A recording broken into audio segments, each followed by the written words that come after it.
Hi, Juliette. This is your daddy. It's 1 week before your 18th birthday, and I'm both happy and sad in a number of ways. Number one is that I'm sure I will miss it, but I will try. I will try and get a hold of you because you will be an adult and able to make your own decisions.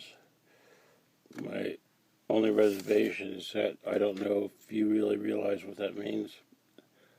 I told you a long time ago that you had more power than as a teenager than you ever realized that you had. And one of those powers was to side with your mother, and unwittingly maybe, but to keep me 20 months away from you as an order of the court. And then when 6 weeks later, when it ended, when I thought your mother was going to come around, she told me that she was never going to try and allow me to ever see you again. And I don't know why. What did I do? Did I frighten you? Did I verbally abuse you? Well, you see, go by what they said. They said I threatened to kill you and your mother, which wasn't true, and that's what got the court order. But your mother's real reason is that she thinks that I caused your social anxiety disorder, and that's why you're having so many problems in your teenage years. And that's just crazy. And she is trying her best to hide it from everyone. She's trying also to hide it from everyone that I threatened to take you and that I threatened to kill you and your mother. I can't even spit out the words. However, instead of my griping, as it were, and I've been griping a very long time now, I understand that your grandmother Gloria died 3 days ago, and it saddens me to no end. It may surprise you, considering things I may have said about your mother, but I think that your grandmother Gloria was one of the greatest people I've ever met in my life. She got me through some of my darkest times. And if she had not raised you until you were 11 years old, before she went back to Florida, things might have been a lot different. And I think she was a very calming effect on your mother and allowed an era of peace. So those 11 years I will never have taken away from me. And God bless her for that. God bless her for that. The rest of your family I like too, but none of them stepped up to the plate. And of course they wouldn't. They are brothers and sisters and relatives, you know. They're not going to side with me. But in any case, we had a joyous time until your mother tried to sneak off to Florida. I stopped her. She vowed that she would do anything in her power to tell the courts that whatever she had to do to allow me never to see you again. That didn't happen. I did get to see you for about 3 years, although be it briefly, until she pulled the stunt that she did in 2016, February 2016. One of the most disgusting and disturbing things about it was that I spent months trying to figure out why you were unhappy, why you were having problems. I made a list, and this is what psychiatrists do. They make checklists, you know, and see if you fit a pattern for any particular, you know, psychological profile. And you scored almost 18 out of like 20 out of social anxiety disorder. Now, let me take that back. It was more. It was almost like 2020. It was almost 100%. Uh, two might have been lighter than the others, but the others were very powerful.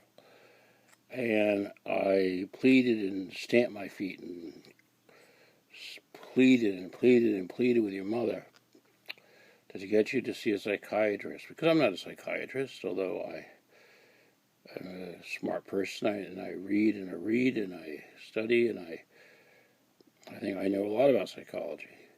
And but be that as it may, believe it or not, I think I'm just tooting my own horn, or whatever you think. I was not going to say she has this. I said, please get her to a psychiatrist to find out if she has this. Well, before I knew it, I was in court, and it lasted 8 months. And the last day, I stamped my feet. This is about a child. This is not about me. This is not about my ex-wife. This is about the child. This child has a problem, social anxiety disorder. And your lawyer screamed at me, where's your proof? Where's your proof? Well, from your Dr. Vredenberg, your teacher at school, just sent me all of your records. 1 month after your mother took me to court, she took you to a psychiatrist, and your psychiatrist diagnosed you with social anxiety disorder. And that's great in a way, because it meant that you were going to start to get some help. What's bad in a way is she never mentioned it. She mentioned it to a lawyer, I don't know. I don't know if she mentioned it. I doubt she mentioned it. If she mentioned it to a lawyer, that was probably it. I don't know. But she certainly didn't mention it in court. And when that lawyer was screaming at me, how do I know? Your mother knew and said nothing.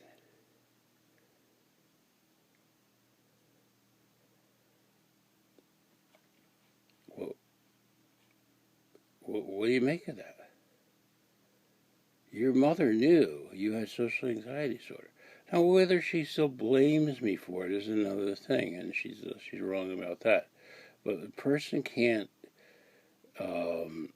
cause a person to have these types of psychological disorders.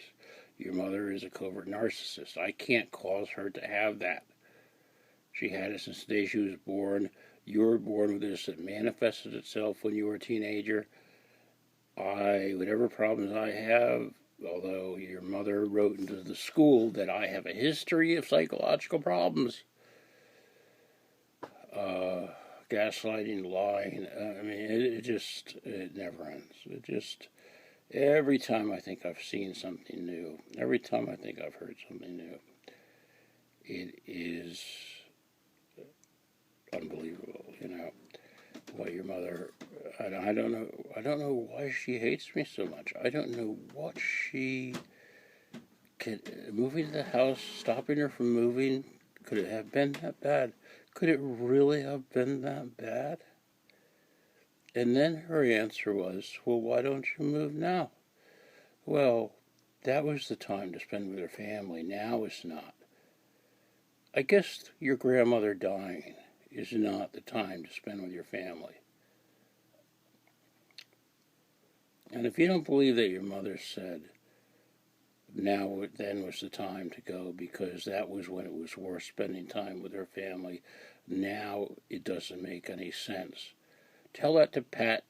Tell that to Jane. Tell that to Tony. Tell that to Ann. Tell that to all the cousins and uncles and aunts. And if your grandmother was still alive, tell that to her. That you weren't there for her dying bedside, just like you weren't there beside my father's dying bedside, because your mother wouldn't let you. And I'm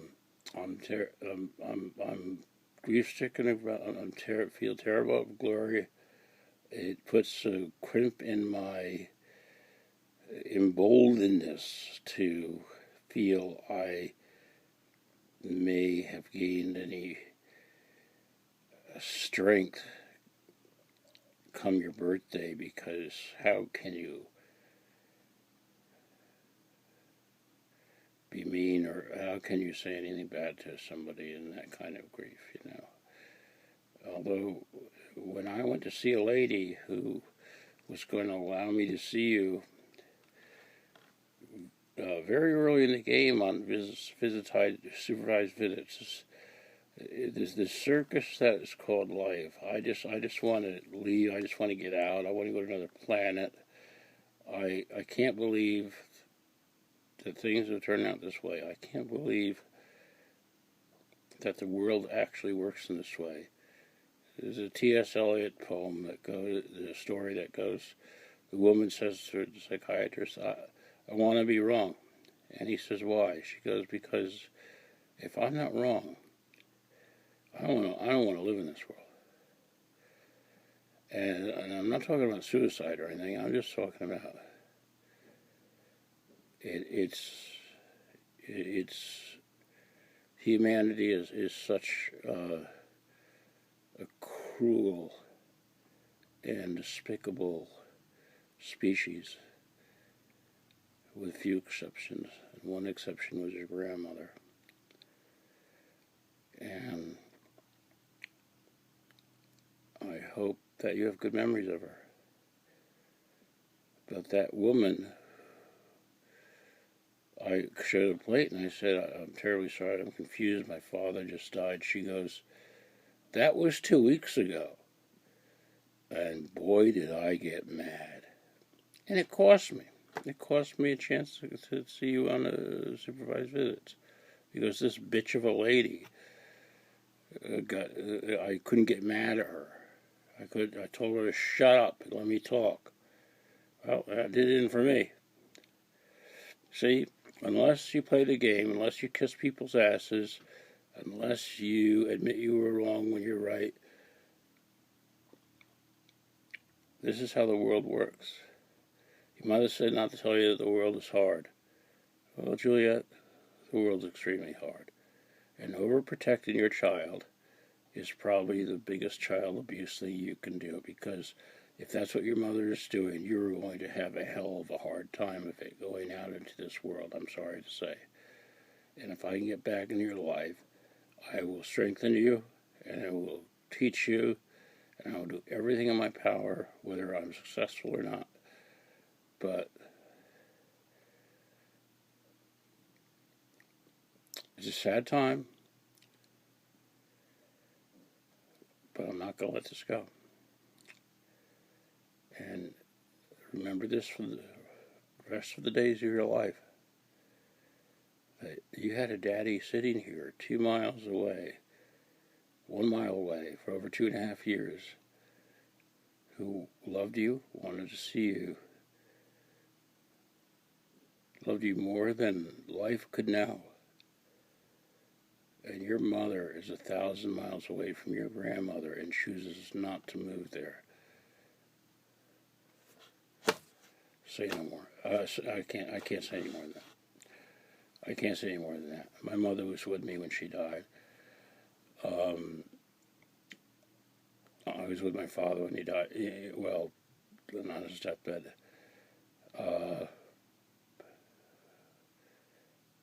Know who's on your side. Know who's there for you.